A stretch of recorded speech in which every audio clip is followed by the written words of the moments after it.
So about 5 million years after it was released, me and my girl finally sat down and watched Squid Game. It was pretty solid. Not gonna lie, this was me and my girl's first binge in a while. We like to binge things, but we haven't binged like a show in a minute. So her sister's very into Squid Game, and so my girl had caught a couple peeks of when her sister was watching Squid Game, and so me and her sat down. We've been binging it. It's been our binge for the past couple weeks. I gotta say, it was a pretty nice binge. Season one was pretty phenomenal. Um, it's real interesting because like it's there's a lot of things there that a casual person, as a casual viewer, will be like, oh wow, that's crazy.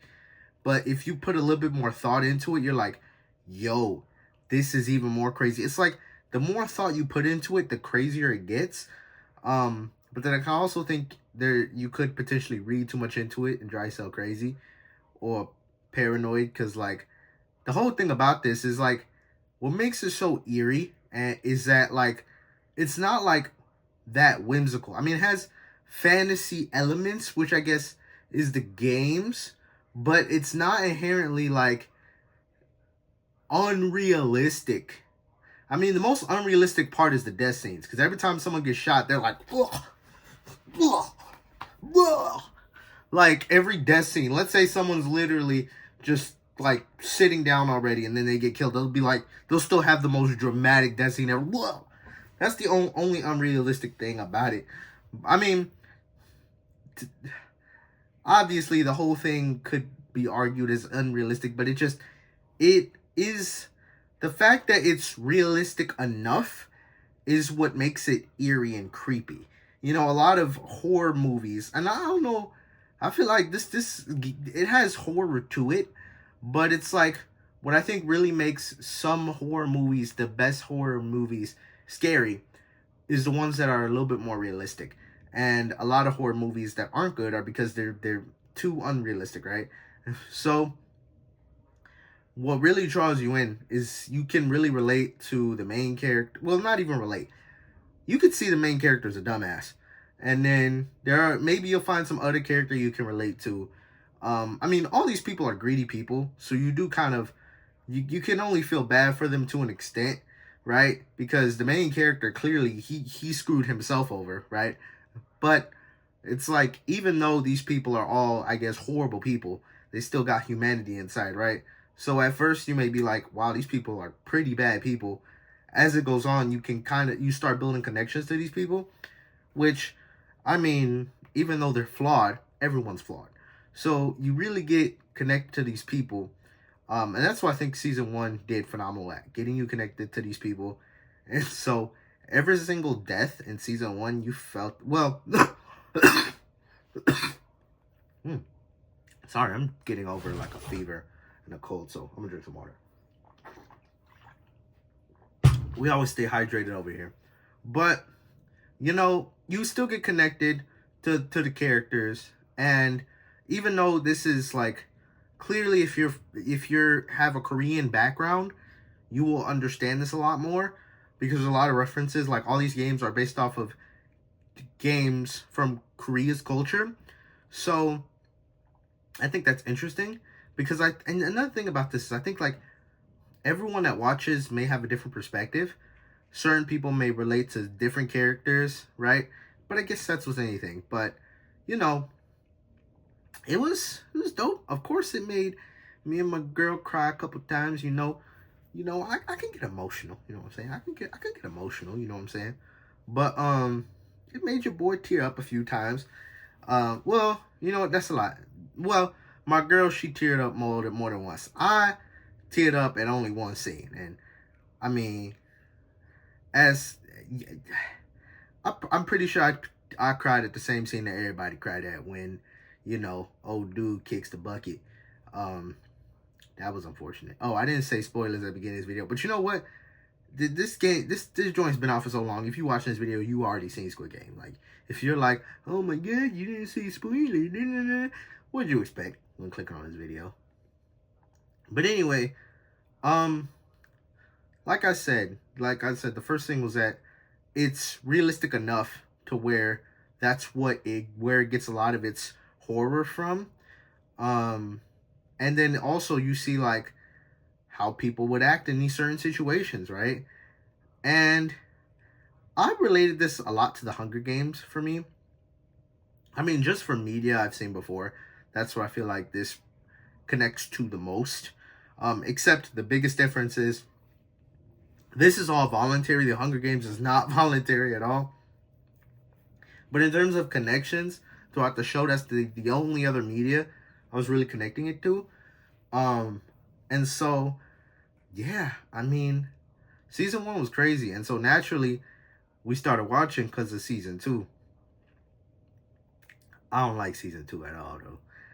So we finished season 1 and season 2. We just finished season 2 yesterday. And you know what? Season 2, what I will give it, that I do, a couple of things I do like is I like the new characters that they introduced. Like I think Thanos is hilarious. Old girl that's pregnant, the father, the mother and the son. You see an interesting. I think it's an interesting like what do you call that? What's the name of that? Foil. It's like a foil, I guess. I think that's the thing that you would call it. But like you see, the mother and the son have problems, right? And then you see another mother. Well, she's pregnant, and then her husband, right? I mean, not husband. Why did I say husband? They're complete. They're not even close to being husband. Husband came to my head. But the guy that got her pregnant, they are not gonna be married. They're far from that. But I don't remember a lot of the names of these people, just because I know what Sung Woo, is that the main character's name? I swear I only know these people's names because they pronounce it in the show. So in the moment I get who they're talking about, but I need to rewatch a little bit to get them names off the top of my head. I know old girl from season 1. What's her name? Sabuk or something like that. I'm sorry, don't kill me. But it was interesting to see, different connected dynamics because in the second season there were more people that knew each other. I don't think in the first season the only people I think that we knew that knew each other was you had the main character and his friend, and then you had old girl that stole the money from the main character, and then the one guy, the like gang leader guy. Those were the only two people that kind of knew each other outside, right? But here there was a lot more relationships, outside relationships, which I think made the season a lot more interesting. I did like how it took a different dynamic, and it wasn't just Squid Game 2 as in we're just going to run through the same games again. It was, I mean, it really started shifting towards the end. I mean, really, you only spent about a little bit in the actual games, right? The first, I think, what is it? First episode, and I think second episode is like a bunch of exposition. And then the last episode is when things go crazy. And there's only 7 episodes. So really it's like you don't spend that much time completely on the games, which I think is interesting. And I think that I give it credit for that. For not just being, just copy and paste from the first season.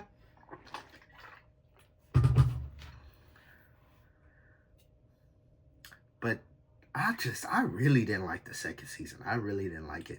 Now I'm going to watch the third season, absolutely, because I already started this and I'm hooked and I want to see how this ends. But my main problem with the second season is the first season did a good job of getting you connected with the people. The second season, although you can see a lot of the people, right? I mean, not see a lot of the people. I mean, that's not what I mean. I mean, like, you are given a little bit of time with these characters, but it's just, I didn't feel as emotionally attached. Neither did my girl. And it didn't seem as, I mean, granted, it could be because we knew what was coming this time around, right? But it feels like they introduced too many characters and there was not necessarily enough time to. Now granted, the first season it didn't have all the time in the world, but I feel like it did a lot more to get you connected to those characters, right? Really, this season it was just like I don't know. It just didn't really seem like there was that much time given to develop the characters as it was in season one. Although they had the same amount of time, it just felt like it wasn't done in the same way. And that's just one thing. Even though I like the characters and I like who they brought in, I like the characters as characters, but I didn't really care for them. Like, I liked the personalities that they introduced, but inherently I did not care about them. Like, I didn't really feel any emotional stake nearly as much as the first one, right? And the first one, when the old man died, shit was heart-wrenching. It was heart-wrenching. Now, granted, I don't think any of the main characters, other than the main characters I'm talking about, are like the people that they actually give development to. There wasn't really any of them that died. I mean, literally in the red light green light game, you had Thanos hit on this one girl who I thought that was gonna be an ongoing, him trying to get at her. She dies, and I get that that's a good way to kind of like show the stakes of the game, but it just, you didn't really feel the connection, right? And also, I mean, the main thing that solidified that I didn't like the second season for me was the end, because the main guy, all of his character development went out the window in the last episode. Honestly, the second season I already knew as it was going. I don't really vibe with it as much as the first season, which it's hard to live up to the hype of the second season. But really what killed my, I guess, any sort of really like for the second season that I had was the last episode, which, major spoilers. That guy, his whole goal of going back into the Squid Game was to help people, which, okay. Then why the fuck would he do the absolute opposite thing of helping people? What makes you think going into this island, I mean, you know how controlled the Squid Games is because you've been there before. What makes you think it is a good idea to round up a bunch of nobodies? Out of all the 100-some people there was about 2 or 3 people that has even shot a gun before. You're expecting all these randos to be able to help you on some Call of Duty vigilante mission? That was your thought? That was your thought? Now I get it. They were in a pressure situation because it was like the final vote between the people that were good, between the people that were going to vote to end games and the people that were going to keep going to games. Like, at that night, they were going to probably get into a little scuffle and kill each other, right? But I'm just trying to think, out of all the possibilities of what could happen, what did he think was going to happen? Did he genuinely think that with him and his ragtag team of randos would be able to, one, kill all the soldiers in the room, right? B, save one soldier alive to take as a hostage, and C, be able to somehow get to the control room? You don't even know the outlook of this place. You don't know that this soldier isn't going to intentionally lead you to die. Now, I get it. You're in a situation where you're probably going to die regardless, right? And so you want to at least maximize your chances of survival. But at the end of the day, what did he think was going to happen? Because at the end of the day, all the people that you brought on this mission that are all on your side to vote to end the games are going to die. And so now, I don't understand what. Even if you got to the control room, how the hell are you going to get these people out? And what makes you think there's about 100 of y'all, not even 100, there was about, 10, 15 people on that mission, and there's clearly hundreds of soldiers. He knew that. Like, he knows that there's a lot of soldiers. What made him think that he would even have also the resources? That's the first thing I thought about. They took the bullets from all the soldiers that they killed, and then they still running out of ammo. Because at the end of the day, also another thing is if these people don't know how to shoot guns, obviously they're not going to be that accurate. And when ammo's a finite resource, when you got that much ammo, when people don't even know how to shoot, you're going to run out of resources faster because it's not like all of y'all know what y'all doing. I just don't understand the main character. I feel like the main character, he had so much development, and just the way this ended, I just think I don't understand. Like, it feels like all the development he had, the whole trying to help people, went out the fucking window because he just threw away everything he was trying to do. Because if anything, the people that believed him are the people he got killed. And going on this mission, this vigilante mission, the people that are going to believe you the most are the people that be at the highest risk. And I'm like, I mean, I get it. You're going to have to take risks. But I'm just saying, of all plans you could have came up with, this was it. This was it. And another part is that, like, the Squid Game people, the soldiers, they kill people when A, you fail the game, or B, you kill them, they're going to kill you back. There's kind of like, you know when they're going to kill you, right? And I mean, they have no hesitation to kill people. But I'm not trying to justify killing nobody. But if the other side is going to come at you with malice, I think that'd probably be a better battle to fight. Because, I mean, at the end of the day, it's like, I'm probably going to die. And so, if I have to fight for my opportunity to get out of here, I might just have to. You know what I'm saying? I mean, it's a tough situation. And it's a hard situation to think about, to try and figure out anything. But I just think that whole vigilante, whatever, that makes zero sense in my mind. Because I don't understand how that goes. I don't understand how that works. Maybe one of y'all understand how that was supposed to end successfully. If y'all know, let me know. Cause I have no, I'm lost. I'm lost for words. Cause I really just, that really was just like, and now all the people that were helping him are dead. And now he has to go back. Nobody's going to trust him, number one, because of the shit he just pulled. Got all of them killed. Number two, his whole mission was to try and, instead of trying to vote and get people out and just leave, get enough people to vote so they can just leave. Instead of doing that, it's pretty clear that the people that are going to want to leave, a lot of them are dead. Because not only did they die while they were fighting, right, in the middle of the night, all the people that were helping him on this mission, dead. So, I guess you got to raise the pros and the cons from every option. But I just think if you would have stayed back and just fought as it is, be like, it's going to be tough, but we're going to have to fight this one out.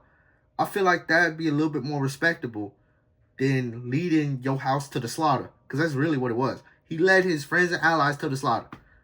Because how the hell, I mean, you know what? This is proof that if you put enough stress on somebody, they'll crack and start doing stupid shit. Because that's proof that his brain just wasn't working no more. Because that doesn't make sense. Anyway. Squid Game. I like season 1, season 2, not that much. There's parts of season 2 that I like. Thanos was hilarious. But other than that, and also the old dude and old girl, I forget the name of them, but guy that head looked like a circle, and he watched the only girl that was defending him, get killed. He throws a bottle at the guy that's beating the hell out of her, and just watches her die. That's my least favorite character in the whole series. Like, how you let dude kill your girl? Well, not even your girl. I mean, clearly. I mean,